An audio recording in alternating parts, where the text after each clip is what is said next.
So I want to talk then a little bit about your origin story, right? Every good comic book hero has an origin story. It's the thing that made them into the hero they are today. And we want to hear that story. Were you born a hero, or were you bit by a radioactive spider that made you want to get into sales training and building sales teams?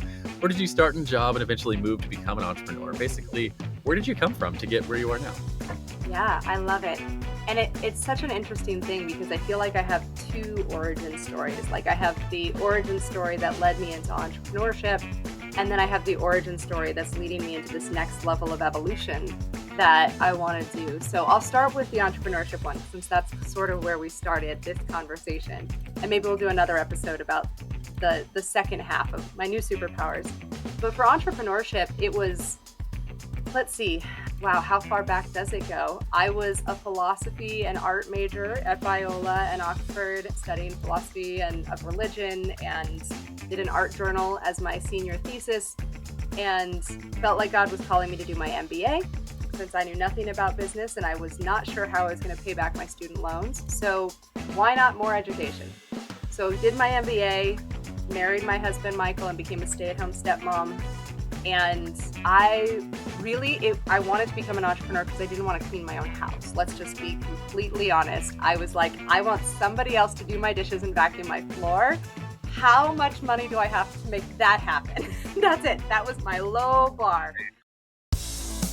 Heroes are an inspiring group of people. Every one of them, from the larger-than-life comic book heroes you see on the big silver screen, to everyday heroes that let us live the privileged lives we do. Every hero has a story to tell, from the doctor saving lives at your local hospital, to the war veteran down the street who risked his life for our freedom, to the police officers and the firefighters who risked their safety to ensure ours. Every hero is special and every story worth telling. But there is one class of heroes that I think is often ignored: the entrepreneur, the creator, the producer. The ones who look at the problems in this world and think to themselves, you know what, I can fix that. I can help people. I can make a difference. Then they go out and do exactly that by creating a new product or introducing a new service. Some go on to change the world. Others make a world of difference to their customers. Welcome to The Hero Show.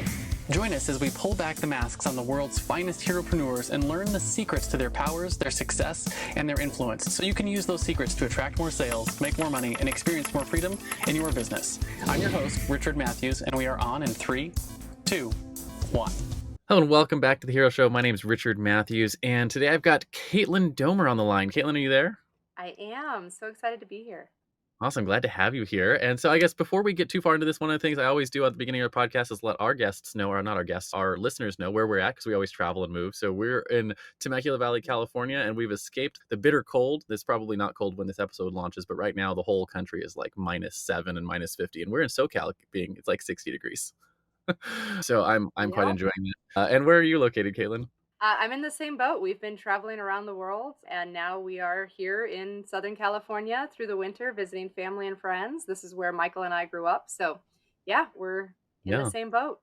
Yeah, we're doing literally the same thing. We came to visit, grandparents for, Thanksgiving and Christmas and birthdays and whatnot. And it's all happening over December, January. So we're over here in California visiting them, and then we're going to go back to visit some people in the Midwest and Florida and for all of that stuff coming up. But what I want to do before we get too far into it is go over your introduction real quick. I've got your introduction here, so our audience knows who you are, and then we'll just dive right into the story. So Caitlin is on a mission to end emotional suffering for 1 billion people. After studying at Oxford University and building a multi-million-dollar sales empire, she and her husband decided to travel the world with their 3 kids for 4 years. But in the midst of living her dream life, Caitlin found herself sitting on a tropical beach, still fighting her inner demons of anxiety and depression. Today, we'll have a story of how she overcame the pain and established the Ecstatic Way, a framework that blends ancient wisdom practices and cutting-edge neuroscience to regulate your nervous system and reprogram your brain for happiness. And so with that brief introduction, Caitlin, what I want to talk about is, what are you known for? Right? What's your business like? Who do you serve? What do you do for them? Yeah, so my day job, if we're talking about superheroes, my Diana persona is building and managing sales teams for coaches and consultants like Deepak Chopra and Ali Brown. I've been the owner of virtualcoachingsales.com for the past 13 years. And so that's what I'm known for in the industry, is building and managing heart-centered, high-ticket closing teams for business development, personal development coaches and consultants who are changing the world and helping them do that in a bigger way. Awesome. So what I want to get into then, I know like the sales teams is really fascinating. And like, as someone who's like, my business is getting to the point where I need sales teams, I'm like, that's a super exciting like place to be in from a business standpoint. And I know I've helped Mhm. train sales teams before, so I know what that like, it's hard. And it's hard to find the right people and to Mhm. like build those It things. is. I know that's a lot of work, but it's also super rewarding. I know for me, one of the things I always tell people is like sales is the most important job in the world. And a lot of people look at it as like Mhm. this, it's like a negative thing. Like nobody wants to do sales or be sold to. And you realize that like sales is how the world's problems are solved. And Mhm. so it's a really Yeah. interesting world to be in because it's got a, most of the world has a negative connotation around it. And yet it's one of the most positive, impactful things that you can do or build. So, Yeah, absolutely. I love it. Yeah, I so I started with hating sales, couldn't get on a phone to save my life, really thought sales was evil and manipulative, and it was my mindset work. It was realizing that sales is an act of love and service, that marketing is our divine beacon hope to the world, that this is where destinies are changed, right? Is in that moment of yeah. decision when somebody says yes to themselves, that's when their whole future changes. So, yeah, I've really fallen in love with sales, but it was a long journey to get there. Yeah. I remember, oh man, this is like 12 years ago now. I decided I was in the same boat. Like sales is horrible, but in order to like grow a business, you have to learn sales. So I hired a sales coach and I paid him like 12 grand to just coach me every month for a year and Yeah. did all sorts of things with him and really learned what sales actually was and how it works and how to do it well. And it was a game changer Mhm. for me. And it Yeah. was a lot of it was just a mindset shift and realizing that Yeah. like, hey, what you're looking at is, someone has a problem and you have a solution to that problem. And if you want to help them solve that problem, help them live a better life and get better results, sales is what connects those things. What's what connects problems and solutions, and there's Mhm. almost no other way to do it other than sales. And so like when you Yeah. learn that, you realize it's not just the used car salesman, which is like the caricature of sales, is just not Right. reality. Yeah. And it's in Yeah, the and I media think it's so always many portrayed that way, entrepreneurs but are like right, entrepreneurs are like, "Well, if I'm just good enough, if my offer is you powerful enough, if I have enough credibility or credentials or degrees, I won't have to sell. I will just put out my shingle and people will just magically run my direction." And what I had to remember is that Jesus Christ was giving away eternal life for free. And the first thing he did is he went and hired a 12-person sales team. And he was like, "All right, guys, this is how we're doing it." Right. So if you're not giving away eternal life for free, what makes you think you're going to be exempt from this what sales makes you think your process offer is yourself? gonna You know? be any better, right? That's a really good frame on that. I've never thought about it that way. But yeah, that's Mhm. exactly right. Well, that's coming from someone like I actually went to Bible college. Like I have a 4-year degree in preaching, so I've never heard it put that way. Biola University, right here. Nice. Biola, I actually I probably don't think I've ever shared this story on this show before, but Biola University is actually where I was when I accepted Christ.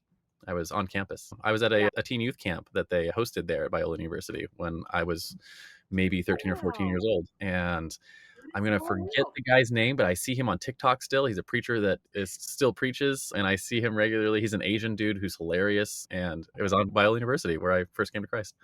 So Very cool. that's a fun connection. Yeah, I went to Central Christian Yeah. College Bible in Missouri, so it was a long ways away from Biola, but Um, yeah. One of my first yeah, a little crushes bit colder there. Mhm. yeah, one of my first crushes went to Biola. She got her degree there. So Mm. we never made it Nice. past the crush It's a good stage though. reason to go to school, Yeah, right? yeah. We So always joke that Christian college is really where you get your MRS degree. That's wild. we had a joke on Historically, campus, "Ring the by girls spring or went your to money Christian. back." Uh, What? I said we had a joke on campus. It was, "Ring by spring or your money back." Yep, ring by spring. Yep, that must be a universal thing for Christian schools. Absolutely. So I want to talk then a little bit about your origin story, right? Every good comic book hero has an origin story. It's the thing that made them into the hero they are today. And we want to hear that story. Were you born a hero or were you bit by a radioactive spider that made you want to get into sales training and building sales teams? Or did you start in a job and eventually move to become an entrepreneur? Basically, where did you come from to get where you are now? Yeah, I love it. And it's such an interesting thing because I feel like I have two origin stories. Like I have the origin story that led me into entrepreneurship, and then I have the origin story that's leading me into this next level of evolution that I want to do. So I'll start with the entrepreneurship one since that's sort of where we started this conversation. And maybe we'll do another episode about the second half of my new superpowers. But for entrepreneurship, it was let's see. Wow, how far back does it go? I was a philosophy and art major at Biola and Oxford, studying philosophy and of religion, and did an art journal as my senior thesis, and felt like God was calling me to do my MBA. since I knew nothing about business and I was not sure how I was going to pay back my student loans. So why not more education?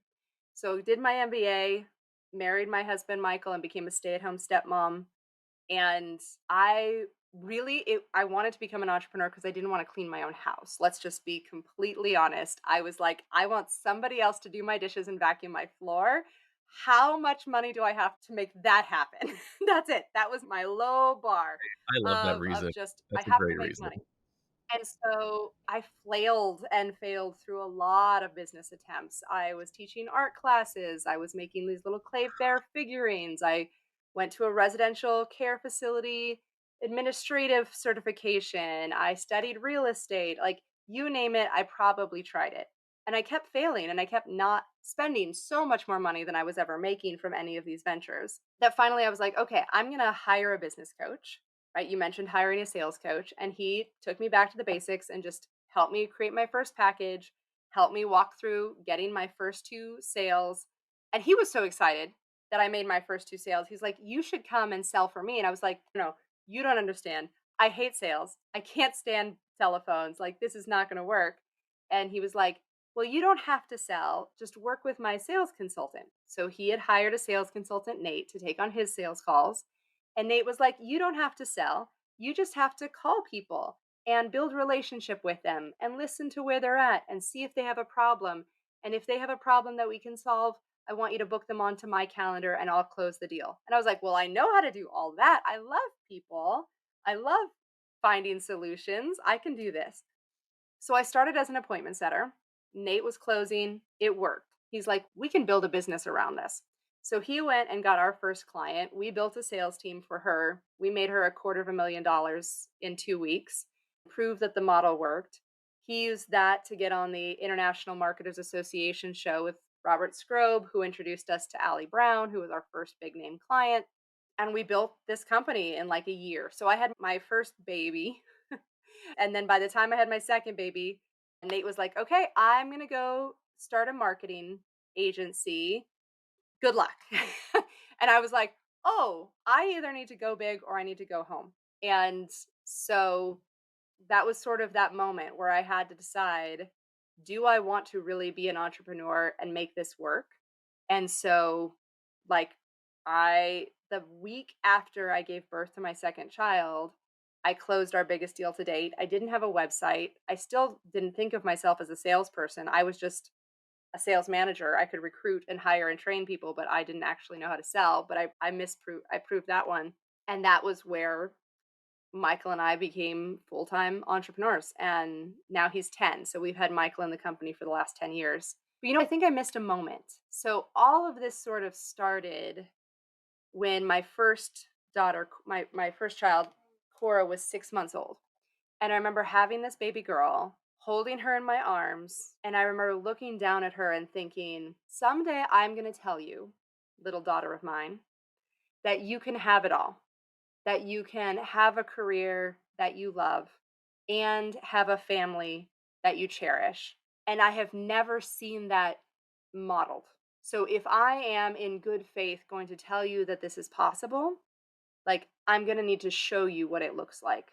And so it was sort of that commitment that made me realize, like, yes, we are going to figure out how to run a business, pursue our dreams, and have this amazing family. And we're going to grow it at the same time so that every little girl who comes after us doesn't have to pick between raising her daughters and chasing her dreams. So that was I the seed that sparked it. I love that so much, and, like, just a parallel to that in my own story, when I had my son, my oldest son, Zachary, he's 14 now, and I remember it's like, if we go back actually before that, I was 17, right? So this is 8 years before I even have my first child. I am sitting in a business event, and there's 30,000 people there, and there's people on stage talking. It's similar to a Tony Robbins event, but it wasn't Tony Robbins. It was a group like that and it was just Mhm. teaching entrepreneurship, teaching business. And the guy is standing up there, and I swear, out of 30,000 people, he looked me right in the eye and was like, "Someday when you grow up, you're going to have kids, and they're going to have heroes. And if you're not worthy, they won't choose you." And I remember like hit home, And it was that same sort of message where it's like, you have to actually step up and be the Yeah. person and show your kids what it looks like to succeed, what it looks like to really build the life that you wanna build. And so, like, I had that sitting in my head Mhm. from the time I was 17 until I became a dad, and I remember when I first had my son, I remember the first thing that I was thinking was I was like, "I want to have more time with my son than I got to have with my dad," right? And so my dad is Yeah. fantastic. We had a great relationship. We still do have a great relationship, but he worked full time, right? And he was at Yeah. work, 8 hours a day, sometimes more. And like, he was kind of famous in his industry. So like when big things would happen, he actually worked on like a couple of the Apollo missions. Like they would call him out for 3 weeks at a time to go fix things on the shuttle and whatnot. So like, he was an in-demand person for what he did. And so Mhm. always remember back like on my childhood, my favorite times were when he was home and we were like off gallivanting and adventuring and doing things together and just being father son kind of stuff. And I was like, I want more of that with my kids than I got to have with my Yeah. dad. And so I remember thinking, I was like, Yeah. I want to build a business specifically so I can have lunch every day with my kids. Right. And it wasn't like breakfast or dinner because I got to have those. I wanted lunch every day with my kids. And my son's 14 now and I've only not had Mm. lunch with him maybe, a handful of times in 14 years, if you're at a business event or something like that, which now he goes to some of those with me, which is Yeah. cool. But it was that same sort Yeah. of like feeling where I'm like, I need to show my family what it looks like to build a successful business, right? And to grow a Mhm. company, to build a team, to do all the things necessary to live out our values, to live out everything like the way that I want it to be, right? And so Mhm. we've got a value-centric company. I'm home every day with my kids. My staff is home every day with their kids, right? And just Yeah. showing that like it can be done, right? Whatever the rules you think are there, they're not really there. You can, it's the rules are made up. is is I guess where I've come to, Yes, and you that realize is that like exactly you it. can build it however you want. And like we've traveled for 7 years Yeah. now, right? Mhm. And I've been with my kids every day of their lives, right? And which is fantastic. And the business is successful. Like it's not like we're choosing one or the Mhm. other. Like we're doing it all. Yeah. We're Yeah. traveling, we're here with our kids, we're Yeah. building a successful business. And that's what I love about your story is that it's just proof that it's not just me. Like other people can do this. You can choose to build your life the way that you want to build it. Yeah. And it's so funny. I don't know if your kids are the same way, but my kids are like, "Mommy is always working. Mommy is always on the phone." And I'm like, "Okay, hold up now. Like, mommy's on Zoom calls in your house 6 hours a day, and you have access to her most of that time if you need her in the meantime." And I'm like, all I've done is just train them that this is the new normal and they have new things to complain about, right? I'm like, most Yeah. parents used to leave at like 5 in the morning, commute, be gone all day, then commute back, arrive in time for dinner, and maybe you got to kiss goodnight. Like, so my kids are just in a totally different paradigm where they have totally unrealistic expectations of what real life actually looks like. So I'm like, you know what? It's fine, right? If this is their new normal, then they do have high expectations and they do know that more is possible. And hopefully they don't settle for what our Yeah. parents settled for or what we're even settling for, right? Like, this is what we think is possible. But We created now a new that they've baseline. stepped on this stone, Yeah. right, who knows what they can create as their next new normal and the next level of expansion and evolution. Yeah. So this is interesting. You'll probably appreciate this conversation a little bit more than probably some other people. But you and I both have Lucas Root as a friend, and one of the things that him and I have been discussing because we get on the phone and discuss philosophy regularly. It's one of our like habits that we get into, and we've been talking lately about human beings as like we're a super species.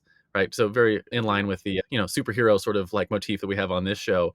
Human beings on Yeah. this planet are like, it's not even close. Like, the next level apex predators, like, we're not even in the same world. Like, might as well not even we don't exist in the same planet. It is vastly different. So, we're a super Mhm. species on this planet, and one of the things that I've been talking about, and I'm gonna eventually gonna build a podcast on this, and it's like, I'll just talk about, like, all these, like, individual things that, like, about humanity that makes us a super species. Mm.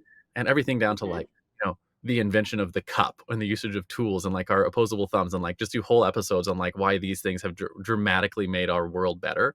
And like one of the things I think is Yeah. fascinating is human beings are one of the only species that generationally we dramatically improve our childhood. Like it's like our kids always start where we end, which is not what any other species does. Mm. Every other species, the children start That's at the same amazing. place that humans start. but that's not what humans do. Yeah. And so we up level every generation. And we were getting to a point now where that up Mhm. leveling has started to go exponentially and is happening a lot faster now. And which is what happens with any growth curve, Mhm. right? Any growth curve goes slow and slow and slow until it hockey sticks. And we're in the middle of that hockey stick growth Right. right now. And you're seeing that. And it's like a superhuman kind of thing. And that's exactly what we were talking about is like you're up leveling the baseline for the next generation. And, maybe it's just a Yeah. few families like yours and mine, and with, for a few hundred or a few thousand others that are taking advantage of this now. But, you go 10, 20 years in the future, it'll be everybody, right? It's that Mhm. adoption curve and it spreads through Yeah. the whole species really fast, especially with like the internet Yeah. stuff now. And so it's going to shift And that's the actually, way like, everything. supporting. Yeah, yes, that's supporting my mission to end emotional suffering is because I do think that in the next 50 years, our kids are going to face some cataclysmic challenges. Like, if Yeah. this world is a video game, there are some awesome bosses about to come online. And I don't want our kids to have to deal with generational trauma, ancestral like blocks and baggage. Like, I want to clear all of that shit out so that they do recognize that curiosity, creativity, collaboration, courage, like these are the qualities that you need so that together as a species, we can not only survive the advent of artificial intelligence, climate change, nanotechnologies, right? Space travel, like all of this stuff that's on our All horizon. We've got to let go of all of the we're crap gonna that crush we've it. been carrying Yeah. so that you have So access to the resource to do your work. So to answer your question specifically, are my kids like that? The answer is yes. And then the other thing is I'm not sure how old your kids are, but my oldest is 14 now. Mhm. And over the last like 2 years or so, he has started to make the connection that what daddy does is different. And he's making that connection that it has something to do with entrepreneurship and business that gives me the Mhm. freedom to do what I do and how I do it. Yeah. And he's made that like that leap where he's like, you're here more than my friends' dads are home with their kids, right? You don't commute, Mhm. you don't travel anywhere. He's like, you may work regularly, like and right now, I operate my business on 4 hours a day, 4 days a week. So I put 16 hours a day into our Mhm. business this last year, and we 8x our company growth Mhm. in with that time Mhm. allotment. And Mhm. so I was like, so you really can have it all. And he started to pick up on all those things. And he's like, you don't work Yeah. all day.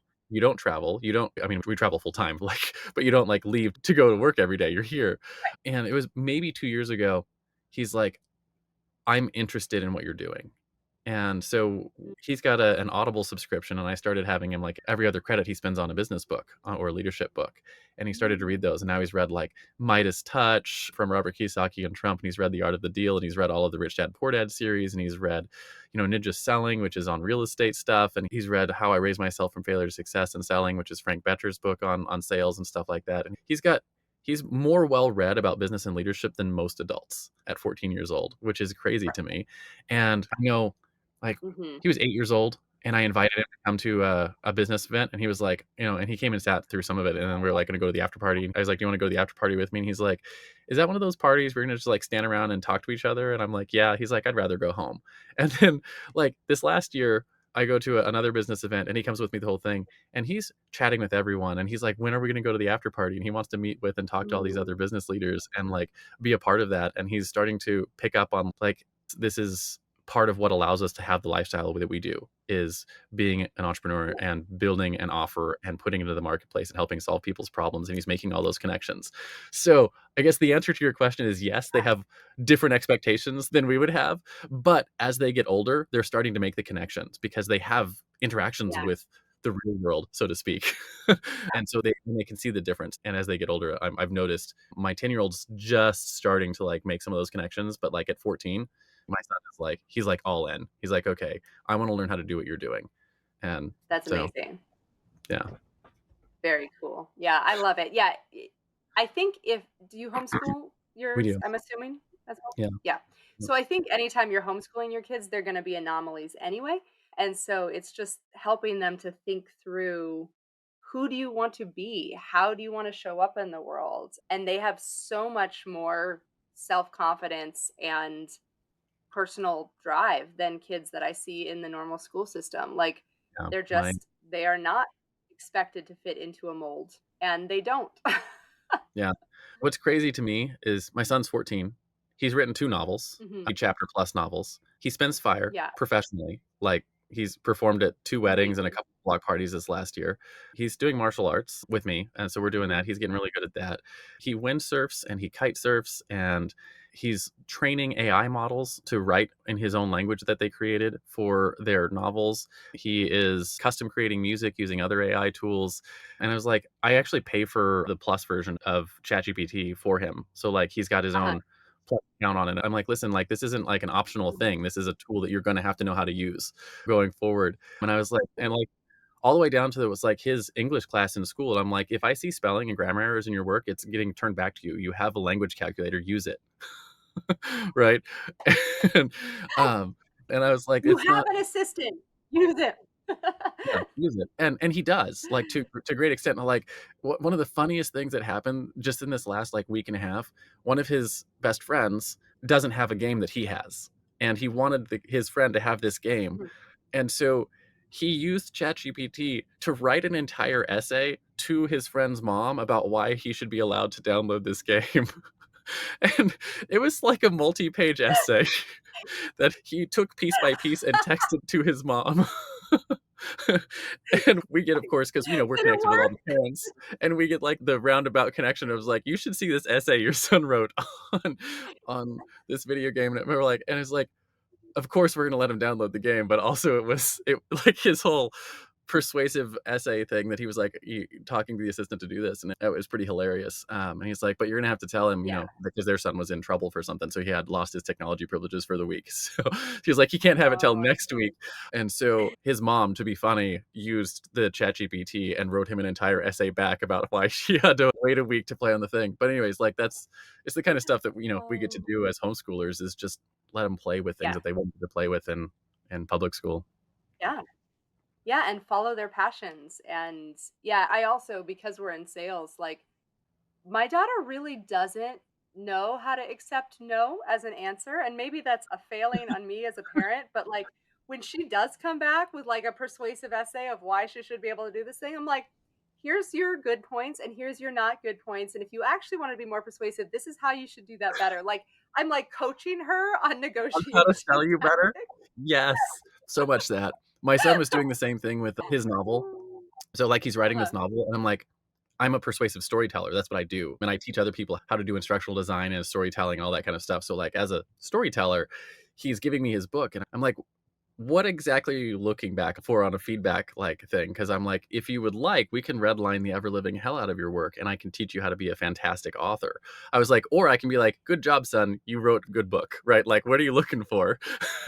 Because I was like, he did a good job. I And had like, the same it would be, conversation with Sarah. yeah, it's significantly better than like his peers would write. But, like, he's also got access Yeah. to someone who can write at a significantly post-college, like, collegiate level persuasively in a Right. salesman like, I know how to do all of that stuff. I was like, "So what kind of feedback do you want?" And he's Yeah. like thinks about it for a minute, and he's like,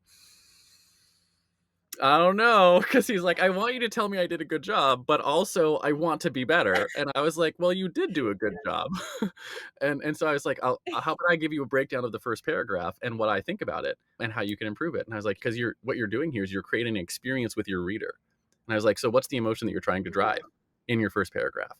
And Mhm. where are you trying to get to with that? And how is the language and the pacing?" And, like, the pacing is determined by, like, your sentence structure and your short and long sentence structure. And I was like, Yeah. your pacing here is delivering this emotion.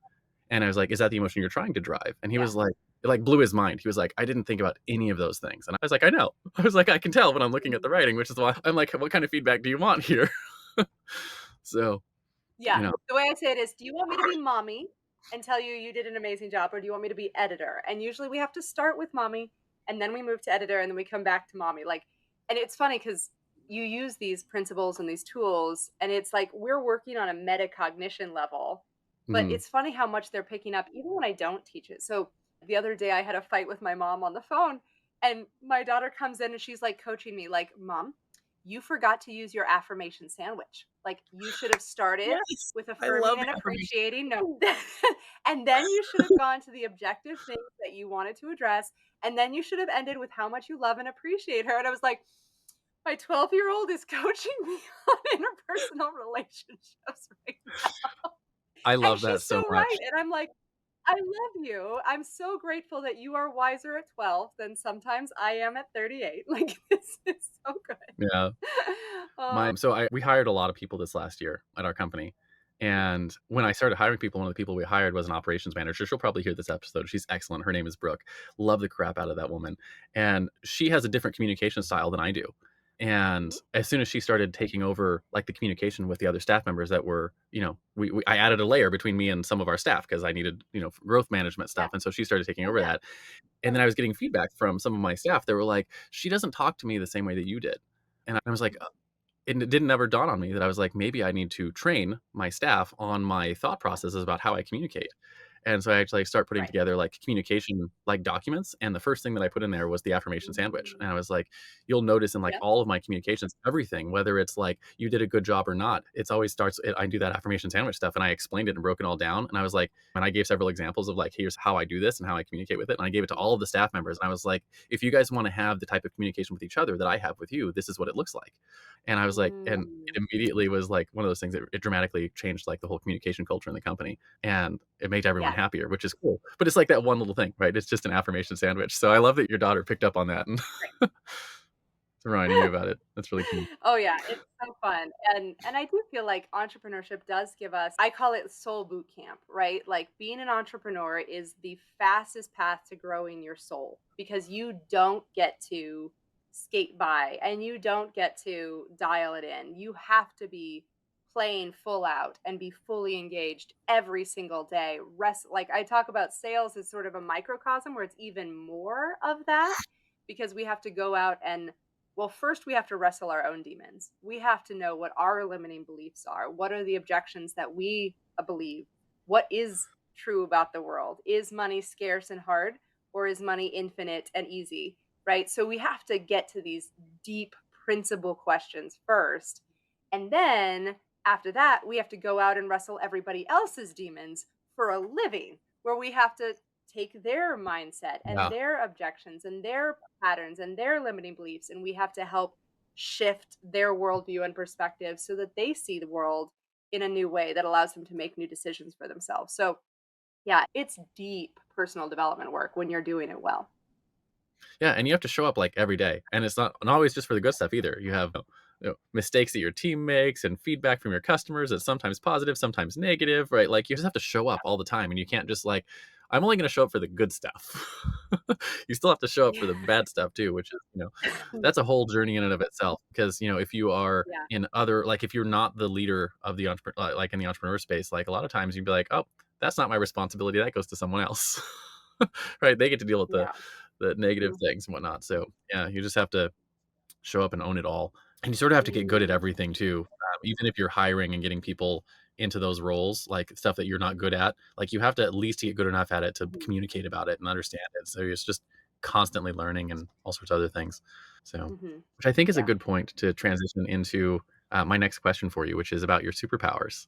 Right? And, every iconic hero has a Mhm. superpower, whether it's a fancy flying suit or their genius intellect that helps them call down thunder from the sky or whatever. In the real world, heroes have what I call a zone of genius, which is either a skill or a set of skills that you were born with or you developed over the course of time that really helps you slay the villains in your client's life, so to speak.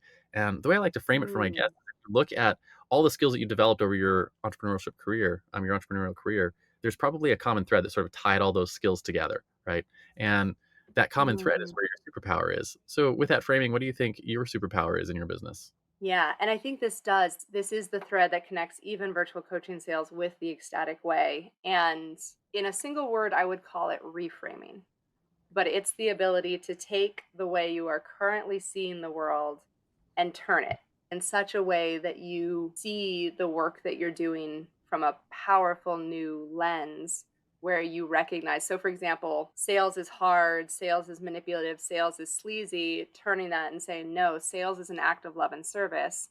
Sales is where we change people's destinies by getting them to say yes to a new future for themselves, right? So helping people to shift their perspective in such a way that they can shift their experience. And I've been doing it for sales this whole time. And then I went through my life coaching certification degree and they were teaching me all of these skill sets. And I'm like, these are all the skills that I developed in my sales career, like empathetic listening, getting them to make personal commitments. And it was like, Okay, so when we're doing this well, like this ability to see the world the way you see the world the way I see it, and bring you into alignment where we can see the world in a new way together, that it feels empowering and fills you with passion and confidence, right? That's what I've been doing in the sales sector. And now what I want to do kind of more openly in the Yeah. real world, like this emotional development. But yeah, I think it's sort of like a channeling language. So I can empathetically see where you're at, I can channel where you're supposed to be, and I can give you the languaging that you need to shift your experience in life. So I'm gonna go full nerd on you for a moment. Hopefully you don't mind too much. But the comic book hero that pops into head when you talk about reframing and being able to shift someone's reality is actually the Scarlet Witch. And so Scarlet Witch's Mhm. superpower is the ability to shift the fabric of reality itself, right? And not just in her universe, but in the whole multiverse. So she ends up being one of the most powerful beings in the Marvel Mhm. Cinematic Universe because she can shift the fabric of reality. And what's interesting to Right. me is that really that's what we do. Human beings are capable of doing that with Mhm. language because language Yes. is the filter through which we perceive reality. And so Yeah. it's really interesting, and it's again it's something that Luke's and I have talked a lot about is the ability to speak truth into someone's life. Is you can legitimately use language to change someone else's experience of the world, and not in like Right. an intellectual way, in a very real, very palpable, like has a dramatic impact on the outcomes in their life kind of way.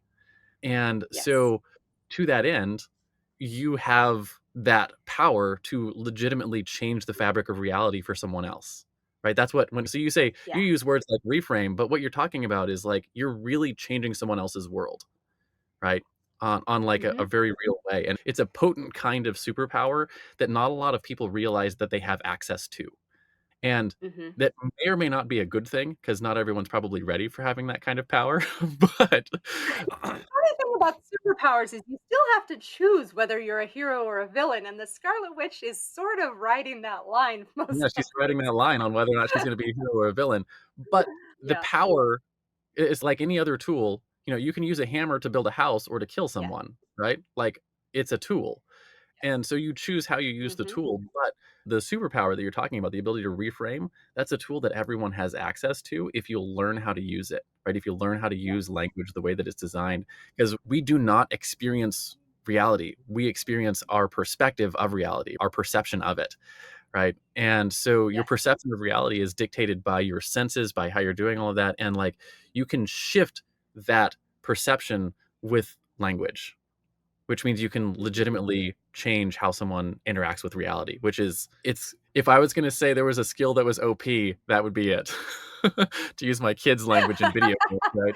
That's an OP skill. I just learned this phrase. I don't even know that I'm sure what OP stands for, but yes, like Overpowered. the shizzle is what we would The overpowered. Yeah. Yeah, So the yeah. kids use it incorrectly all the time Um, because they talk about every skill being overpowered, and I'm like, "No, this game is very well balanced. It's not OP." They're like, "You just don't know how to counteract it yet." I'm like, "So" but in, like, the real world, the ability to speak truth into someone's life can be an overpowered skill. Like, you're like it's potent if used well. yeah, and I think given our shared background in Bible, right? Like God uses words to create reality in the first place, Yeah, right? Let there be light. And so when we are made in the image of God and we are given this gift of creating, I think it does. I do think it comes through language. I think that's why yeah, witches have spells, right? Is that there is something why we about call it our spelling. words that right. I love it. I haven't heard that one before. But yeah, that idea Yeah, that we are so creating new realities together. And because language, and this is where Lucas and I nerd out, is this reality is always a co created experience, right? Like, mhm, I can't definitively prove that I am in this moment, that you actually exist. Like Descartes, right? All of yeah, this could just be a mirage that is made up. And the only thing that I just can give me a really get simulation, back to is right? I. But for most of us, we have to go through life assuming that our senses are trustworthy, that when I'm having a conversation with you, that you are something other than myself, and that we can have meaningful dialogue, and that the words that I'm saying are being received in a way that actually has meaning apart from what I intended, even your perception of it and these filters. So when you start thinking about language and reality and community, and these kind of all these elements fold into each other, realizing we can't do this on our own. It is very hard for us to speak truth into our own lives. This is why in the Yeah. ecstatic framework, Probably a like higher I've gotten approach. to the place where through journaling, I can hear my own thoughts, and then I can separate and move into a different mode, and I can question my own thoughts, and then I can step into another mode and I can come up with new thoughts. But it's like having a three-way conversation inside, and it's such a hard thing to do with your own psyche. It is a much easier thing to have these conversations with a fellow human who can say, "Hey, vent, just word vomit all over me with all of the crap that you're thinking in your mind that you are getting all wrapped around the axle around. Just get it all out." And then in the ecstatic framework, we know that if it causes you suffering, it's not true. So that is the fundamental line is if it makes me feel anger, hatred, resentment, blame, right, self-loathing, desire for revenge, like all of these uncomfortable emotions, that's our emotional guidance system telling us that we are out of alignment with truth. We are not seeing the situation the way Really. God or whoever your higher power is seeing this. So when we say, I'm not worthy, or so and so hates me, or this will never work out, and we feel that ick factor says is like a thermometer telling us that we're out of alignment. But then the beautiful thing about it is we can use our emotion system to test out new theories. Say, okay, well, if I'm worthless feels icky, what feels more true, right? What feels better? And I can't always take somebody from like a 0 or 2 or 3 on their emotional scale to a 9 and 10 on their emotional scale, but I can usually help them create 1 or 2 degrees of improvement, right? You can say, maybe it's not that you're worthless. Maybe it's that you failed at this thing and now we have a learning lesson. Maybe it's that you are beautiful and priceless and we're in the process of mastering a new skill, right? And so we sort of try on new stories and we see which one brings the most relief. And then after we try on the ones and we find baseline relief and we can get them up to like emotional neutrality, then we can try the deeper truths, like everything is always working out for our highest good and the highest good of all, right? Everyone is always doing the best they can with what they have and where they're at. We know that everything in our life can either make us stronger or more compassionate and therefore is worthy of gratitude, right? Or at least Yeah. appreciation, if not gratitude, right? And so then you can come back to the fundamental truths that bring you back into a state of love, joy, peace. And you're like, okay, now I know that I'm in alignment with divine source and I am actively creating my reality using my words to live in the world that I want to live in and that I want the rest of the world to live in as well. So I have more deep nerdery to go over with you then, based on just those couple of things. So the first one that popped into my head is a story that you may or may not have connected with language before in the same way. And this is the Bible story that everyone's familiar with is the Tower of Babel, Mhm. right? And so the Tower of Babel Yep. says what basically that they all spoke the same language and they were able to build a tower to heaven, Hmm. right? And Hmm. nothing will be impossible to them. And so Yeah. what happened in the story was that God didn't tear down their tower, and he didn't tear down their ability to get to heaven. He split their language. That was Hmm. it. He changed what they Mm. could talk. He changed Yep. the language that they used to speak to each other. And so Hmm. what's interesting to me is that we're seeing right now the reverse of that happen in our world. And if you're familiar with the Greek term, the lingua franca, which means the common Hmm. tongue, essentially, um, Yep. English has become the lingua franca of the world.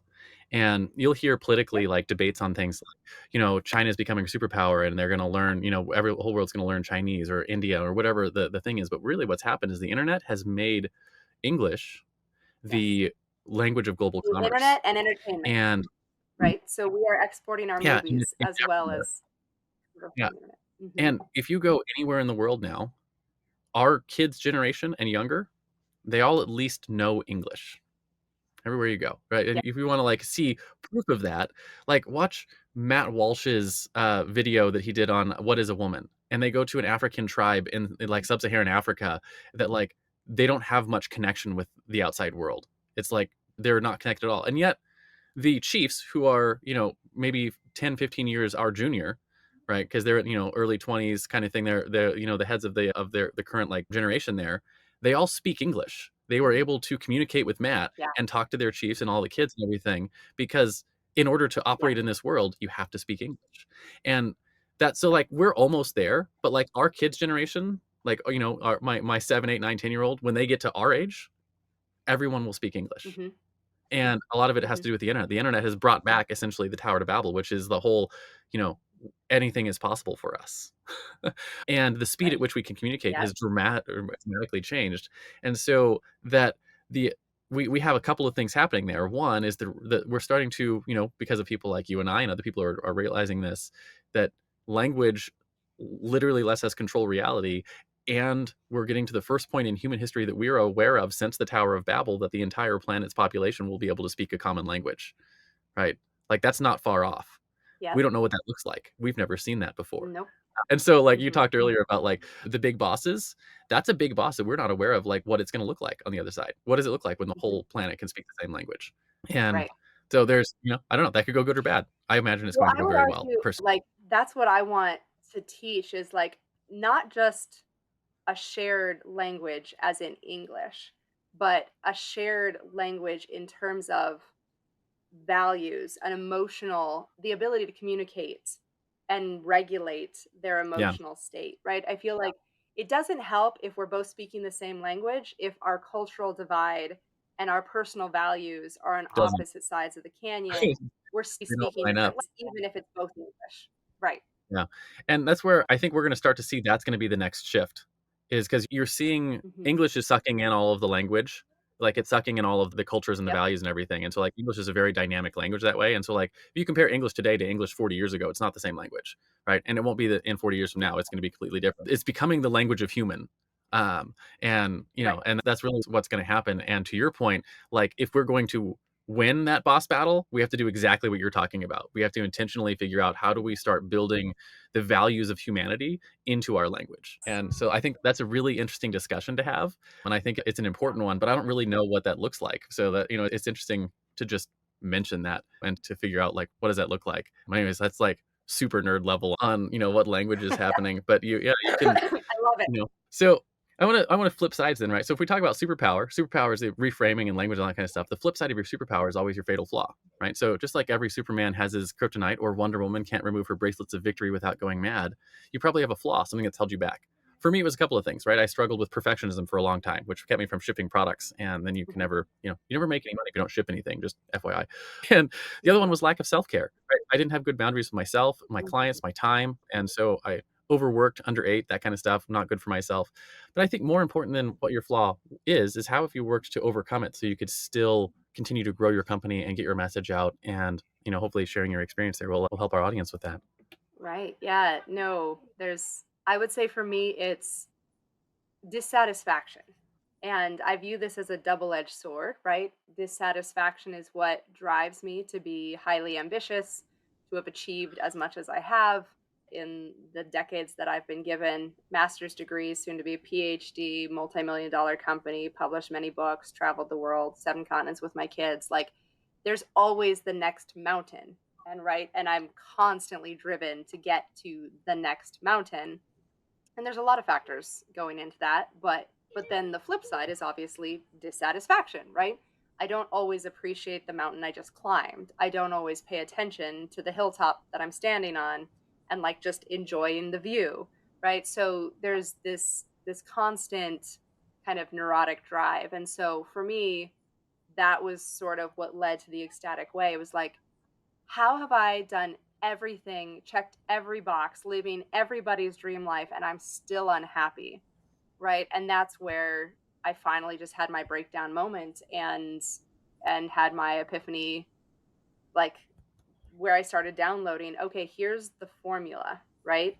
You keep getting yourself in this loop of unhappiness and you keep trying to fix your external conditions, and you fixed every external condition. Like literally my life was perfect and I still wanted to leave it. Like And so I just realized, like, okay, maybe I need to stop focusing on fixing the external world and start focusing on the internal world. And so I'm not going to say that I don't still wrestle with dissatisfaction and depression and anxiety. Like, they still bubble up, they're still built into my nervous system.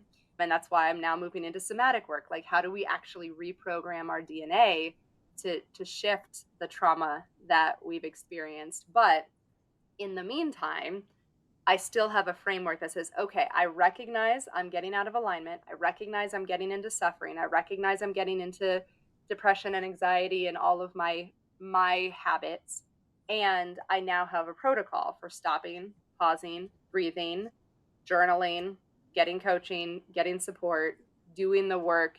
And what used to take me 3 months to get me out of a crisis, and then it took me 3 days to get me out of a crisis, and I'm probably during the big ones, it might still take me 3 hours to get out of a crisis. Usually, it'll take me 3 minutes. Like, I can Yeah. have the self awareness to say, oh, yep, we're not where we want to be emotionally. Just take a pause, reset, like, get back into alignment. It's worth the 3 minutes to just stop and do the clearing and then re engage with life, whether it's parenting or in marriage or in business or whatever are these different things that we have to wrestle with. That personal alignment factor has become the only thing that I really care about, Yeah. and then making decisions from that space. So I'm going to practice some of it on you right now and Yeah. on a reframe. So you call it dissatisfaction. And the dissatisfaction is a negative word with negative connotations. And Yep. but it can be a driving force. And so my reframe, the reframe that I had for that about 20 years ago when I sort of had the same sort of crisis and started changing, probably don't have the same like framework that you do to like work through it, but the foundational piece of it, my reframe for dissatisfaction is contented ambition. And so Mm. Mhm. contented ambition is a two-part thing. And it is the first part is the contentment. And that is I love and appreciate where I'm at now and the story that I'm getting to tell and write for myself and write for my children and write for, for the next generations, right? And one of my goals is, like I want to live the kind of life that is worth telling stories about. Even if they're just my stories around Mhm. the dinner table. It also happens to, Yeah. interestingly have a dramatic impact on your ability to tell stories on stages and to impact other people's lives with sales and other things. But from a foundational level, the contentment is I'm writing a story that is worth telling. And so that's my Mhm. my reframe on the contentment part, on the being satisfied with where we're at. And if you look at your life and the stories that you're writing and you're telling, that's where the contentment comes from. And then there's the ambition part. And the Mhm. ambition part is it could be better, right? This world could be better. Mhm. I could be a better parent. Yeah. I could have better stories. We could have better outcomes for the world. We could, in our case, like the Push Button Podcasts company that we run, is like we can tell better stories for our clients and we can help shift the narrative on the planet, right? There's something to ambition. Ambition is not a negative word. Ambition is a word Mhm. that changes things for the better, right? That we make the world a better place. Mhm. And there can be ambition in all sorts of categories. And like it's things like, we're on my desktop behind me, like behind your face here is a picture of the sailing boat that we want to buy for our family, right? Which is definitely a material possession, things like that. But that goes right back into the contentment. That's on the like that's one of the things that we're working towards just as a benchmark goal to be able to afford that so we can move on to do that so we can tell better stories, right? It goes back into that contentment part so we can live a better life and tell better stories and have a more interesting character that people are willing to listen to, right? So the ambition Mm. feeds the contentment, and that it all allows you to build just a better world. And so that's like my reframe on dissatisfaction for myself, is that like it's not something that Yeah. I'm just dissatisfied. I'm not. I am ambitious about the things that I want to do and the world that I want Mhm. to create, and I'm content with the world that I've created so thus far, right? Because to what you said earlier, Mm. we do the best that we can with what we have right now, right? And it can be better. That's where the ambition comes in, and so that's my reframe for it. Yeah. Hopefully, that gives Yeah, something I cool for love our that. Yeah, listeners. it's But like ground yourself in gratitude. Gratitude for everything you have now, and then asking, like, well, what else is possible, right? So it comes from this space of expansive curiosity as opposed to neurotic need to change.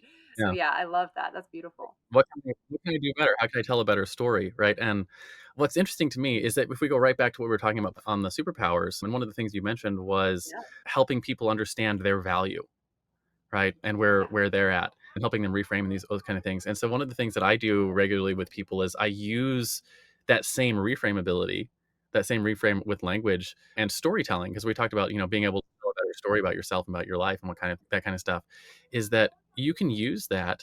It's a very concrete way to see the power of a reframe is if you use Mm, someone's story and your impact on them to show how they have value, right? Because like I know you were talking about like someone will say things to themselves like I'm not valuable, like I'm worthless, right? I don't have value in someone's life, mhm. something like that, and that's a negative feeling. That's got that negative sort of like, that negative Right. emotional. What did you call it? Emotional something. I can't remember what the Yes. word was used. Uncomfortable emotions. Yeah, it's like an uncomfortable emotion, Yep. and you're like, it's Oh, wrong. And so one of the yeah. things that I do with people is I use a basic language logic trap to change the emotional thing to a positive. And the logic trap is pretty simple. And so like if I were to use it on you, you and I have only met and talked, we've talked a little bit online, but we've had this conversation. And like now that we've had this conversation, going forward into your life, can you ever in the future tell the story of Caitlin without, like, if you were gonna do like a line by line storytelling of your life, could you tell that story without including me, right? Without including our conversation, Mm, without including our interactions together, right? And those interactions have mhm, become part of your story. And so, if mhm, your story can't be told without me showing up in the lines somewhere, then I'm important to your story, right? I'm an important detail in your story. mhm, And so if I'm an mhm, important detail in your story, like I have to be important. Like I can't not be I can't be mhm. valueless. I can't be worthless. And so when you use Yeah. that on people and you talk to people through this, I've had a couple of friends of mine that were struggling with depression and things like that. And I talked to them like, listen, I care about you, right? Like I care about you. Mhm, And do you agree that I care about you? Yes, I do. Right. And so if you're part of my story and I care about you, then like you can't get out of the fact that you have value. Right? That you have value, a value in my experience, right? In my life and in my story. mhm. And Yeah, so it helps them shift that thing like, okay, so if I have value to them, then I have to have value. And so if I have value, now we've got a new baseline to work from for the rest of our thoughts. Right. So I know I have value, right. even if it's just to that one person. Yeah, Where else can I see that value? And you're using language to help someone shift that emotional meter. yep. Yeah, that's the whole point is reminding people, like, that they are unconditionally loved and infinitely powerful, because I think we've lost sight of that. But, yeah, those are the 2 things that I hold true about humans. This might be the nerdiest episode I've ever done, and I kinda love it. Um, so so my next question for you is your common enemy, right? So every superhero has an Mhm. arch nemesis, something that they constantly have to fight against in their world, right? In the world of business, it takes on a lot of forms, but generally put it in the context of your clients, and you could do this either with the sales clients or with your people that you're working with in the ecstatic way. And it's a mindset or a flaw that you constantly have to fight against in order to help people get the result that they come to you for. And so if you were to talk about Mm. what your common enemy is today, could you name it? What would you say your common enemy is? I would say it's the belief that their enemy is outside of themselves. So when I'm trying to tackle problems as internal program, like programming in life coaching, or external with sales teams and trying to solve problems in sales team management, it always comes back to when you think that the problem is outside of yourself, it feels hard, right? And you are outside of your power because there's so much in this life that you cannot control. And being in a state of surrender and flow is sort of the key to making peace with that. But at the end of the day, recognizing that you are 100% in control of you, that Yeah, your perception of the world, which ends up becoming your reality, is the only thing that matters. That you can solve the external stuff by doing the internal shift. And so helping people to recognize that, right, if their marriage is in trouble, no, you can't fix that person, but you can focus on you, right? You can decide how you're going to show up, right? If you're in a sales team, no, you may not be able to get new, hot, qualified leads all the time, but you can do what you have with the leads that you do have and you can nurture deeper, right?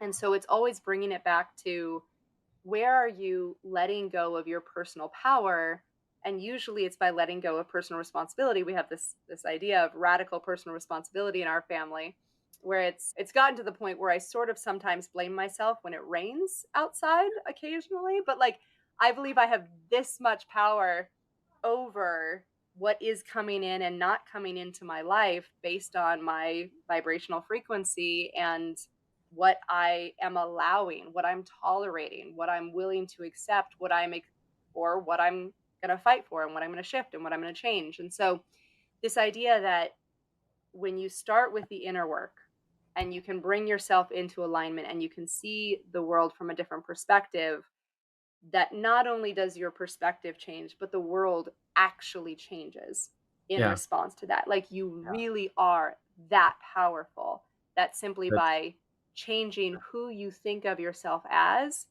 like when we see this with women who are dating, right?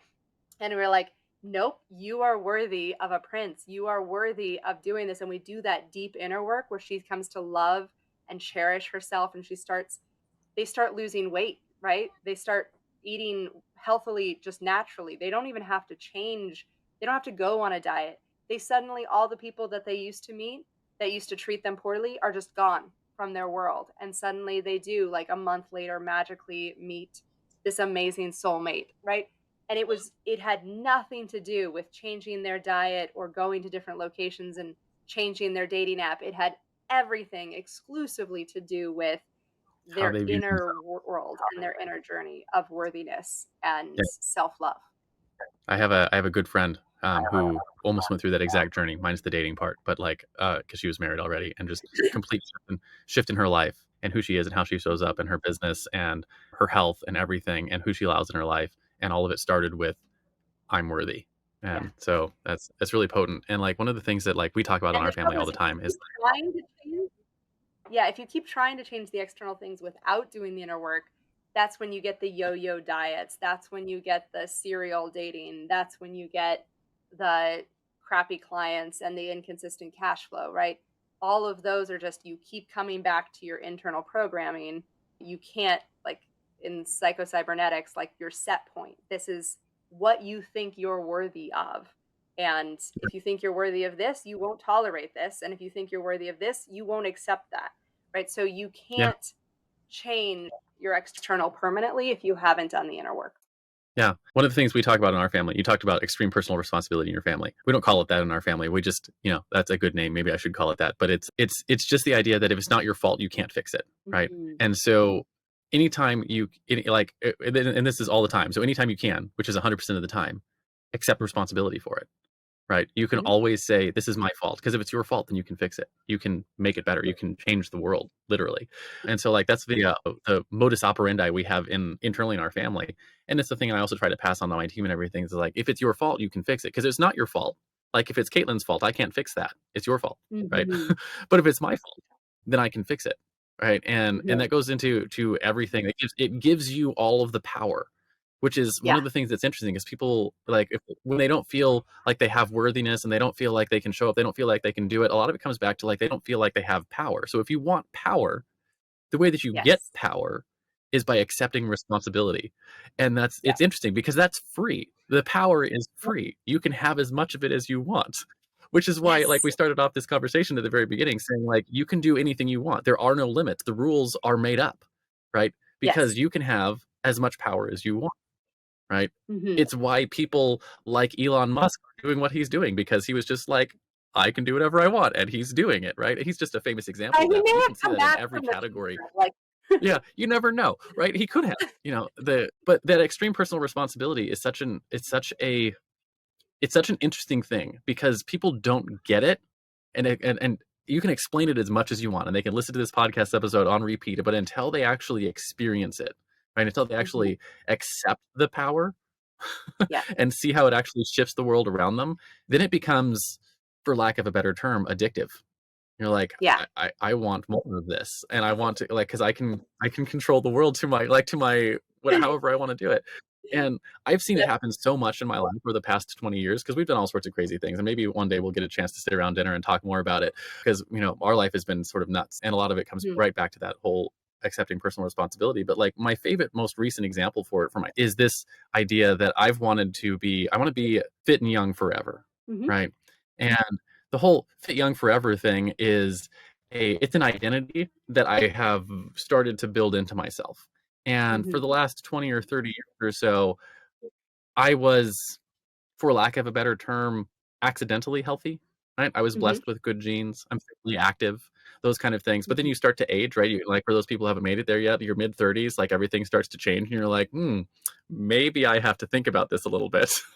Yeah. um, Mhm. and I know that I've struggled my whole life with doing things like being able to put on weight. I've always been skinny, right? And Mhm. never been able to like build muscle or put on weight, things like that. I've never really been like super careful about my diet and things like that. And it's just, blessed with good genes, accidentally Right. healthy, but that's not going to, it's like a slow slide off into old age, right? Like it's just going to Yeah. slowly get worse. Um, Right. and realizing that like if I don't want to do that, that's the default. I need to do something about it. And so the thing that I started doing was building this identity, and the identity is I'm fit and young forever. And Yeah. that shift automatically started making shifts in how you interact with the world. And I Mhm. hired a fitness coach. And I was like, it Mhm. wasn't even like a question. It was just like, if I'm going to be fit and young forever, I need a fitness coach, right? And and so I hired them, started work with them, and like we work out 4 weeks or like every or 4 days a week every week. Have for 9 months. I've put on like 10 pounds of muscle. I'm Mhm.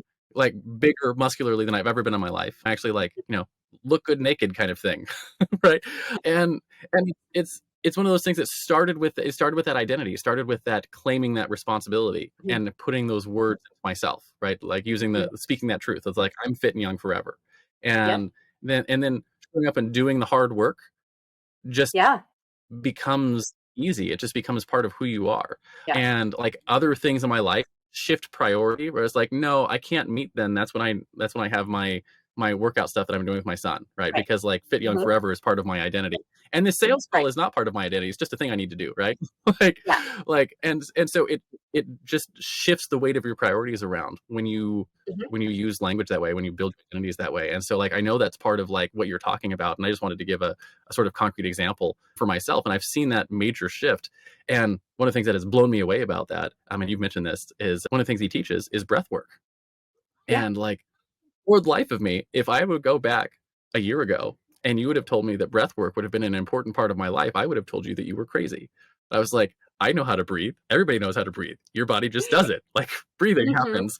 And then Yeah. you actually start learning how to breathe and how to breathe well and how you can use breath to like change your everything from like your heart rate to Nervous your system? mindset to like what your body is focusing on, shifting your nervous system and moving negative energy out and positive energy in. And just like it's blown my mind Mhm. how much simpler it is for me to move into and out of performance states when I need to, or Oh, yeah. to shift gears from one stage to another in my business or in my personal life, or to shift gears from being in work to being at home with my kids, or what we talked about earlier about the whole like, do you want me to be mommy or do you want me to be educator, right? Yeah. Like to be able to make those shifts, breath work has been one of those things that like has been really key to unlocking that ability to shift modes as well as I can now. And like Right. who knew, right? But it's like it's those things that you don't know until you hire a coach. And when you hire a coach, like the reason I hired a coach goes right back to that discussion we've been having about the words and the language and the identity that we accept for ourselves. So, but that was just my example for what you were talking about there with that And I identity wanna and being able to highlight use a language. couple things that I heard in there. Number 1 was you talked about identity. When you shift your identity, "I am young and fit forever." I wanna highlight, Hmm. like, since we are on a Bible kick today, like, the word Yahweh, "I am," is the power of God incarnate, right? This is where we are literally channeling God power, creative energy, and saying, like, "I am," whatever comes after that. So we teach our kids to be really careful about their "I am" statements, like, even I am sad, I am angry, we shift to I am feeling sadness, I am feeling anger, right? Because we reserve the I ams for our truth statements, like I am young and fit forever, not I am a failure, right? We there are circumstantial Hmm. things like I failed. It's a verb, not an identity statement. And so being really careful with your I ams, I think is the easiest way you can start paying attention to the world that you're creating, your inner world that you're creating. The second thing that I wanted to highlight, since we are nerding out, is when you were talking about you can have all the power if you take all the responsibility, just remembering like Spider-Man, who said, with great power comes great responsibility. But I think the truer statement is that with great responsibility comes great power, that you can at any Yeah. point take the power for yourself by taking ownership of your response to the world around you and how you decide to show up at any given time. This podcast episode could be like a masterclass for success. I love it. Right? So, So fun. so we talked a little bit about your common enemy. The flip side of that is your driving force, right? I know you mentioned this briefly at the beginning, but the driving force, just like Spider-Man fights to save New York, or Batman fights to save Gotham, or Google fights to index and categorize all the world's information. What is it that you're fighting for now? I think it really comes back to the ending emotional suffering, right? It started, I think it's sort of like Maslow's hierarchy of needs. Remember, I started with, I just want to make enough money that I don't have to wash my own dishes and vacuum my own floor, right? We went to, well, now I want to make enough money that I can bring my husband home from work. And then we did that. And then it was, well, I want to make enough money that I want to travel the world. And then we did that. And right, we just kept moving ourselves up this Maslow's hierarchy of needs. And now it's like, okay, great. Now it's time to save the world. Like, I have done everything that I wanted to do selfishly. Now it's, how do we get this message out to the masses in the biggest way possible? And when I was in the travel the world stage, my priority was personal freedom, personal pleasure, right? I let my work kind of get on the back burner because I was enjoying myself. And now it's just like, okay, now I'm ready to be uncomfortable again, right? I have something that is worth leaving my comfort zone for. So it's like, all right, now how do we get this out? And podcasts, the work that we're doing, the clients that I'm choosing to serve now, the books that I'm writing, the people that I'm partnering with, everything is focused on, does this help my goal of ending emotional suffering in this generation? Yeah, yeah. That's it's very similar. My story is very similar. Although we haven't stopped the traveling, we probably won't, and I'll tell you why in just a minute. But the thing that strikes me for ours is not emotionally ending emotional suffering, right? Ours is about storytelling and learning Yeah. how to both tell a good story and learn how to amplify good stories. This podcast is about amplifying stories, or telling good stories. Mhm. Like you're telling your story, telling other client stories. That's what Hero Show is about. And then like Push Button Podcast is about helping amplify other client stories and like really goes out there. So like Mhm. it's all about storytelling. And like we could probably spend a whole nother podcast episode talking about why I think storytelling is like one of the prime superpowers of the human species. And but anyways, that's like it's really potent to me. And it's like my whole life has Yeah. come down to storytelling in one form or another, which is very similar to like yours has come down to like you have your thing, right? And your thing is Yeah. like I'm going to figure out how to and emotional intelligence. And like I've got the same thing. Mine is it's like how do I get the power of storytelling into more people's hands? And so Mhm. that it's come out in a lot of ways in my life, but like some of it is like one of the things that in order to tell good stories, you have to have good experiences. And so Yeah. for us, like the act of traveling, you know, good friends, good food, good sex, good experiences, like all that stuff that leads to your ability to tell a good story. And so as someone who Mhm. is a storytelling educator, I have to do the foundational part of living the life that leads to being able to tell good stories. Right? And so like Right. it's not an optional thing for me, if that makes sense. Yeah. And realizing how your life connects to your life's work is really an interesting exercise to figure out and to go through. And so like it Mhm. took me 20 years to get to that point, right? And so it's not something you figure Mhm. out immediately. And there's two pieces of that I want to pull out. One of them is mastery begets passion, right? And so that's the Mhm. first thing. And I think a lot of people, especially if you're listening to this episode and you don't know what to do, master something because Mhm. mastery creates Anything. the people chase.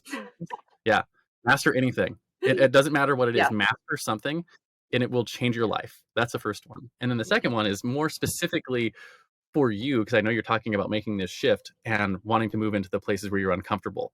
And so the thing that has struck me was a number of years ago, I realized that being uncomfortable did not have to correlate with the amount of time that I spent being uncomfortable. And Mhm. so here's what I mean by that.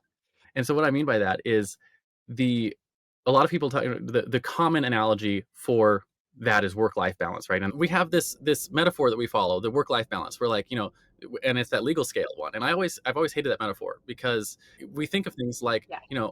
I did this world travel and I was prioritizing my own life and my own having fun and pleasure stuff like that. I mean, then I'm now going to shift gears. I'm going to wait on my this other side, and we think that it's a zero sum game, right? Where one Mhm. affects the other. And what I have realized, and I think a Right. much better metaphor, and what I think will hopefully help you as you continue on your new like life mission, is the metaphor that I use now is a rubber band. right? Your life is significantly more like a rubber band instead of the legal scales. And at some points during the time, you are going to stretch the rubber band, right? You're going to pull the rubber band back. Because if you want to have forward momentum, you're going to pull the rubber band back. And in order to have forward momentum, you have to let go, right? You have to let go of the rubber band. Because if you don't let Mhm. go of the rubber band, what's going to happen? The rubber band will either end up being in a permanently stretched state and then it's no longer capable of forward momentum, or it'll break. We call those things burnout, Mhm. right? You'll end up with burnout. Mhm. And so Yep. forward momentum requires stretched states, relaxed states, stretched state, relaxed state. And so Mhm. shifting back and forth between this is when I'm operating on, on our mission, and here's when we're operating on ourselves, right? When we're taking care of ourselves. And the concept that I talk about now is giving yourself as an entrepreneur permission to play, right? And so permission to play Mhm. is a number of things. And so, like what I mentioned a minute ago, is you have to live a good life in order to be able to tell a good story. And if you're going to tell a good story, like a good story is the foundation of anything Mhm. else you're going to do in your life or your business. And so, in order to do that, in order to give yourself Yep. permission to play, you have to have those relaxed states. And so, you have to go back and forth between work Mhm. and play, work and relaxation, work and self care, those kind of things. And what I have learned, Yeah. and this may just be me, but is that it doesn't require nearly as much time to put in the uncomfortable parts as you think it does, right? And it does not actually give you a better outcome Mm. to work 12 hours a day, 6 days a week, as it does to work 4 hours a day, 4 days a week, No. right? And so what when Ah. if you shift that thinking for myself, it was a book called, what was it called? The Ant and the Elephant by Vince Visconti. And it's a toilet read. Nice Hmm. kind of book you could pick up and read while you're on the toilet. It's real short. And he talks in there about a bunch of things, but there's like one little story in there that really stuck with me, and it was about creativity thrives with boundaries. And so if creativity thrives with Mm. boundaries, that applies to all sorts of your areas of your life. And I started applying it to like the amount of time that I put into Mhm. things. And so if creativity thrives with boundaries, if you Yes. restrict the amount of time that you're willing to put into the stretched portions of your life, right? It does a couple of things. One, it Mhm. forces you to be more creative during those time periods, and then start thinking of higher level Mhm. questions. Instead of how do I get this work done, it's how do I unlock other people to accomplish this thing? How do I build a system or process that allows me to do this thing on repeat or to get more of it done in less time, right? And so by putting the restriction on your time first, it does a couple of things. One is it helps with your self care because you're going to be able to go back and forth from that work to stretch period.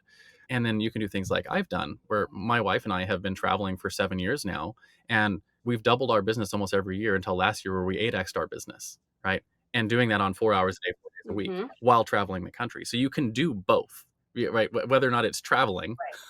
right? Yes. Whatever it is, you can have your Yep. cake and eat it too, is my point. And you can still have a massive impact on Mhm. people if you start looking at your life a little differently and start operating by a different set of rules than what the world tells you you have to operate on. And so that's my 2 cents on on that part. Yeah. I love it. And now a quick word from our show's sponsor. Hey there, fellow podcaster. Having a weekly audio and video show on all the major online networks that builds your brand, creates fame, and drives sales for your business doesn't have to be hard. I know it feels that way because you've tried managing your show internally and realize how resource intensive it can be. You felt the pain of pouring 8 to 10 hours of work into just getting 1 hour of content published and promoted all over the place. You see the drain on your resources, but you do it anyways because you know how powerful it is. Heck, you've probably even tried some of those automated solutions and ended up with stuff that makes your brand look cheesy and cheap. That's not helping grow your business. Don't give up though. The struggle ends now. Introducing Push Button Podcasts, a done-for-you service that will help you get your show out every single week without you lifting a finger after you've pushed that stop record button. We handle everything else: uploading, editing, transcribing, writing, research, graphics, publication, and promotion, all done by real humans who know, understand, and care about your brand almost as much as you do. Empowered by our own proprietary technology, our team will let you get back to doing what you love while we handle the rest. Check us out at pushbuttonpodcast.com/hero for 10% off the lifetime of your service with us, and see the power of having an audio and video podcast growing and driving micro celebrity status and business in your niche without you having to lift more than a finger to push that stop record button. Again, that's pushbuttonpodcast.com/hero. See you there. Now back to the Hero Show. So I've only got one more question for you. I'm going to skip a couple of them because we've spent a lot of time chatting about several things, and it is about your guiding principles. And you're like, "It's gonna be 45 It's minutes." I gonna was be like, a whole "Okay." Or we could talk for twice I that only long. I It's fine. so for people who watch our podcast regularly, they'll know I only got through about half of my questions. So so I'm gonna skip a few and go to my favorite, which is your guiding principles, right? Okay. And one of the things that makes heroes heroic is that they live by a code. For instance, Batman never kills his enemies. He only ever brings them to Arkham Asylum. So as we wrap up the interview, let's talk about the top one, maybe two principles that you live your life by now. Maybe something that you wish you knew when you first started out on your own hero's journey. Wow, the principles I live by. This is a really fun thinking about my code. And I do feel like it's sort of shifted even in the last couple of years. Like, right, as each level of evolution, right, the mission has changed, the values have sort of been changing at the same time.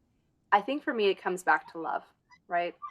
There have been a lot of hard decisions that I've had to make that I'm currently in the midst of making, and at the end of the day it keeps coming back to what would love do in this situation, right? What is the most loving response I can give? What is the most loving action I can take? And that gets hard when there are differing priorities, when, okay, self love and loving other people, loving the work that we're doing and loving my employees, right? Like, this is the tension of there are so many things and people that we can and do love.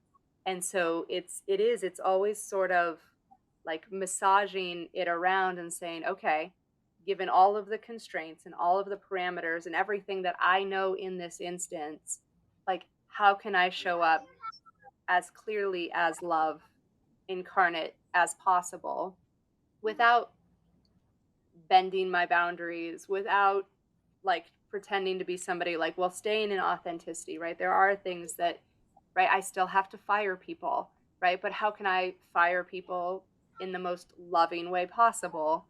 And so it's how do you make the hard decisions from a place of love and communicate using the most loving words that you can be, coming back to our affirmation sandwich, Yeah. right?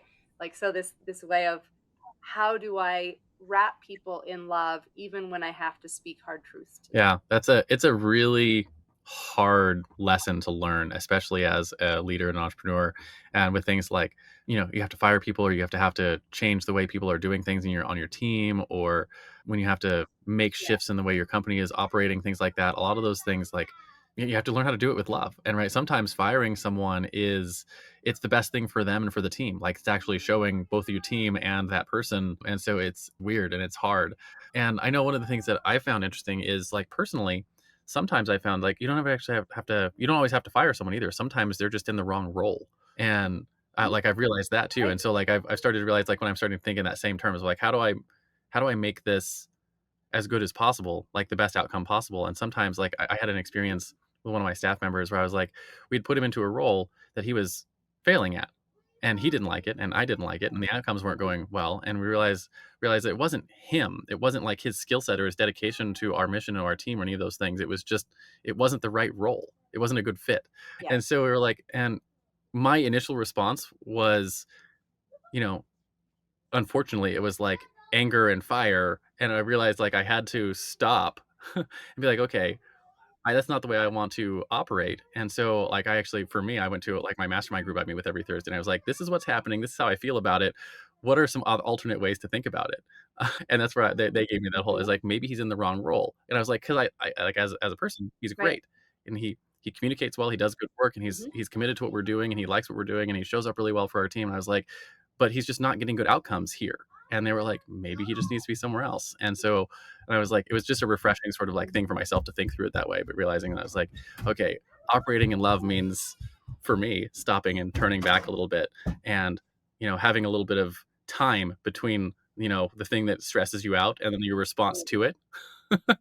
Well, like, because if you Right. just respond, like, I would have had a much worse outcome and lost a great member of our team, and I didn't need to Yeah. do that. And so, learning to operate I that way. sort of feel like parenting and Yeah, leadership are similar. I feel like the number one rule of parenting is don't get triggered. Like, that's it. You could do everything else poorly, but don't get triggered. Like, yeah, and if you do get triggered, like, walk away, clear out the trigger, bring yourself back in alignment, and then re-engage. But like it's just recognizing as a leader, like we are still human. There is stuff that just gets under our Yeah. skin and drives us batshit crazy. And we need to take ownership of the fact that, oh yeah, you Yeah. just landed square in the red ant hill of my pet peeves, and I can't stand you right now. I'm going to own that that's my response to this situation. I'm going to see what is the underlying trigger at be under it and do the inner work so that I can say, okay, I can recognize Not your you were fault. not If it's not intending your to fault, you piss can't me fix off, it. right? It's If it's my not your fault. fault, you I can't take fix it. responsibility. I am now back in a place of power. Yep. And man, so people who are listening, if they are parents, they'll understand this. If they're not parents, they won't. Like, but you'll go through stages where you're like, you have thought about throwing that child out a window. Like, like it's the thought has crossed your mind. and like you to your point, parenting is like 90% not acting on those thoughts, not being triggered and being like, throw the child out the window. It's so true. Because it's like, you're like, you hear these stories of parents that go crazy, and you're like, oh, yeah, I was there last week. Like, it's only by the grace You're of like, God I've that seen that. child survived. Like, Yeah. Yeah, and like I have a 4-year-old right now, and she is smack dab in the middle of Toddlersaurus Rex stage, which anyone who's had toddlers knows. oh, And I'm like, at this point, I'm like, one of the two things is going to happen. Either she's going to kill my wife, or my wife is going to kill her before she turns 18. Like neither of them are like they're not both going to survive her this making it is to a adulthood. zero-sum relationship. This is some game, which is not Oh. true, but it feels like that sometimes. Yeah, I always joke So I could never be a teacher because they don't let you use duct tape. Like, there would need to be much duct tape involved if I was in the public school sector. that's understandable. So I think Oh. as a a good comic end to our long episode here, I want to finish off the episode with something I do on every episode. I call it the Heroes Challenge, and I finish every interview with this for a couple of reasons. One, it helps us get access to stories we might not otherwise find on our own because not everyone is out doing the podcast rounds like you and I might do. And so the question is simple: do you have someone in your life or in your network who you think has a cool entrepreneurial story? Who are they? First names are fine. And why do you think they should come there share their story with us here on the Hero Show? First person comes to mind for you. I love it. One of my clients, Colleen McCarthy, she was a professional mermaid, and then she built her doTERRA business, and now she's building her software as a service nerdly company. And she has been through so many different iterations of her life, and she is like an Amazon. She's like this 6-foot redhead who goes to Renaissance fairs. And so, yeah, I think she totally deserves to be a hero on one of your upcoming episodes. That would be awesome. We'll reach out later and see if we can get a connection to her. They don't always say yes, but when they do, we get some cool, interesting stories. And Yeah. definitely have never had someone who was a professional mermaid on the show. So that would be that's Right? new and different. So our send off for the podcast is always, in comic books, there's always the crowd at the end who are cheering and clapping for the acts of heroism. So our analogous to that on the show is where can people find you if they want your help in the future? Where can they light up the bat signal, so to speak, and say, hey, Caitlin, I would like to get your help? And more importantly, who are the types of people who should light up the bat signal and reach out? I love it. So I'm still straddling the two worlds. If you want my day job, the Deanna Prince side of me, go to virtualcoachingsales.com. If you're interested in building a sales team or you're a salesperson who wants to find really amazing work, virtualcoachingsales.com is the best place to find me on that side of things. If you're more into my Wonder Woman, or I guess maybe I have to shift to Scarlet Witch now moving forward, but the ecstaticway.com. So Ecstatic Way, which is ECSTATIC. It's an awkward word to spell, but ecstaticway.com is where I'm doing that inner healing work. And we do a weekly newsletter. So I write a blessing and a personal letter every single week with just like it's basically like a prayer that you can speak over yourself and create the reality that you want to create. So every week we send that out on Tuesdays, and you can opt in to get a blessing sent to your inbox every week. I love that. Thank you so much for coming on today, Caitlin, and sharing your story. It has been a wonderful experience for me. I always love it when I tell people we go 45 minutes, but my favorite episodes are the ones that go an hour and a half. So anyways, I appreciate you coming on and sharing your story. And, just thank you for coming on and being here for that. Do you have any final words of wisdom for our audience before we hit this stop record button?